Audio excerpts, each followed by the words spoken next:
What up guys, selamat datang ke Jugador TV. Okay, kita sebagai rakyat biasa memang kena bangun awal setiap hari aku rasa untuk pergi kerja dari pukul 8 sampai pukul 5. Tu pun minimum lah. Macam aku juga, aku tiap hari bangun awal pukul 6, 6.30 hantar bini aku pergi kerja. Sambung kerja aku, lepas tu petang rekod, malam edit, tidur. Esok repeat. So, tekanlah butang subscribe tu. Struggle gila. Tapi pemain bola sepak ni lain sikit lah. Betul, memang kerja mereka penat, tapi mereka dibayar gaji dengan sangat banyak. Sebab tu ada yang sanggup buat apa-apa saja untuk jadi seorang pemain bola sepak Yang memang dapat beasiswa untuk masuk akademi bola sepak memang betul ha. Tapi ada banyak player yang tak sebetul tu. In fact, ada yang kena kerja part time untuk pastikan mereka boleh main bola sepak Jadi untuk video kali ni aku nak cerita pasal 5 pemain yang pernah kerja macam rakyat marhain. Tak mau cakap banyak, let's go.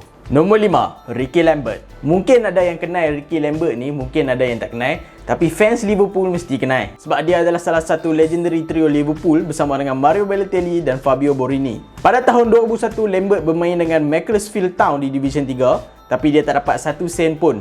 So untuk sara hidup dia, Ricky Lambert ni dia bekerja di kilang sebagai seorang penutup balang. Tapi kerjaya dia meletup dekat Macclesfield Town sampailah pada tahun 2009 dia dibeli oleh Southampton. Pada tahun tu dia tolong Southampton untuk naik dari League 1 ke Championship. Lepas tu dia tolong Southampton untuk naik dari Championship ke Premier League. 2 musim dia dengan Southampton tu dia skor 117 gol. Lepas tu dia perform dekat Premier League. Liverpool beli dia dengan harga 4 juta pound.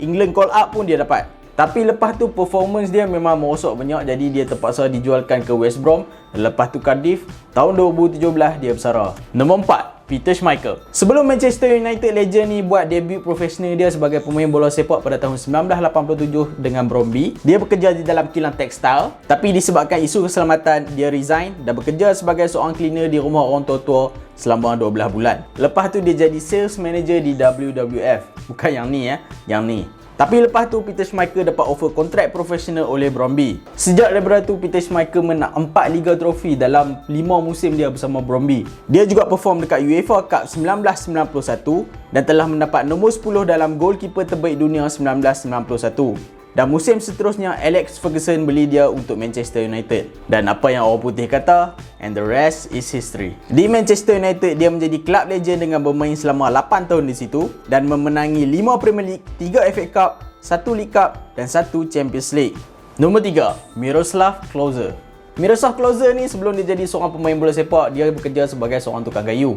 Klose ni berasal daripada Poland, tapi pada umur 8 tahun, parent dia bersetuju untuk berpindah ke Jerman. Masa tu dia tak boleh cakap Jerman pun lagi, jadi budak-budak kat Jerman tak bagi dia main bola sekali. Tapi lepas tu dia tunjuk apa yang dia boleh buat, barulah mereka selalu ajak dia main.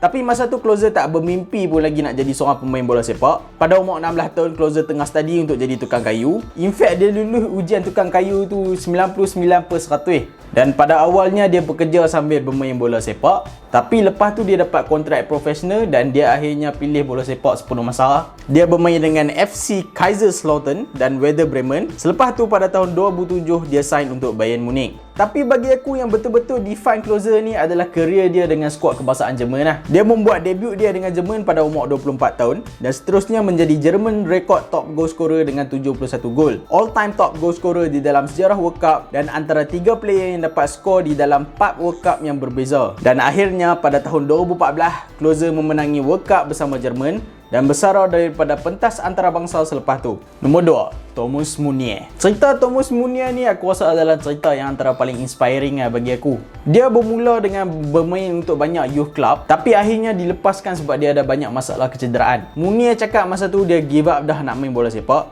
Jadi untuk sara hidup dia bekerja sebagai seorang postman dan selepas tu dia bekerja di kilang buat kereta. Pada masa tu bapak Meunier pun stop cakap dengan Meunier pasal bola sepak, tapi mak Meunier dia tak puas hati Jadi mak dia angkat phone, dia call club dekat Belgium yang bernama Virton dan cakap, anak aku baru kena lepas dengan Standard Liège, boleh tak dia main trial dengan Virton? Dan Virton pun jemput Meunier untuk lawan dengan satu kelab ni dan end up Virton menang 15-3. Meunier skor 10 biji gol. Selepas game tu, coach Virton terus tanya Meunier dia nak pakai jersey nombor apa. Dan selepas tu Meunier telah dipanggil untuk bermain dengan kelab Bruges. Pada 2 tahun pertama dia dengan kelab Bruges tu dia bermain sebagai striker, tapi lepas tahun ketiga tu dia main sebagai right back. Dan tahun tu juga Meunier dapat call up untuk bermain dengan skuad kebangsaan Belgium. Dan pada tahun 2016 pula Meunier dapat sign dengan Paris Saint-Germain. Meunier ni sampai sekarang dia tak percaya apa yang terjadi dekat hidup dia. Bermula dengan jadi postman dan minum kopi dekat kilang kereta, ke bermain dengan Neymar di Paris Saint-Germain. Rejak! Nombor 1, Jamie Vardy. Jamie Vardy bermula kerjaya bola sepak dia bermain di non-league, jadi gaji pun tak banyak Jadi untuk sara hidup dia dan keluarga dia, dia bekerja sebagai seorang teknisian dan bekerja di kilang untuk buat barang perubatan. Sepanjang hidup Vardy, dia hidup macam rakyat biasa je, sampailah dia sign untuk Leicester City pada tahun 2012. Selepas tu dia dah menang Premier League, menang Premier League Golden Boot, bermain di dalam Champions League dan skor untuk England di dalam tournament besar. Bagi aku, Jamie Vardy ni adalah definasi late bloomer sebab semua orang tahu pemain bola sepak ni dia selalu start muda, meletup pun time muda. Tapi Jamie Vardy meletup masa dia tua sikit, iaitu pada musim 2015-2016. Tahun Leicester City menang Premier League. Masa tu Vardy dah umur 29 tahun, tapi sampai sekarang dah umur 34 tahun dia konsisten. Sekarang walaupun di umur yang orang kata penghujung kerjaya untuk memain bola sepak, Vardy masih lagi top 10 dalam top goal scorer musim ni. Alright guys, tu saja untuk episod kali ni. Siapa yang tak grab baju Jugador ni lagi, hampa boleh grab dekat Shopee, link kat bawah. Size L dah habis, tinggal size S dengan M, tak silap aku. Macam biasa, siapa yang tak subscribe lagi, hampa subscribe hampa support kami.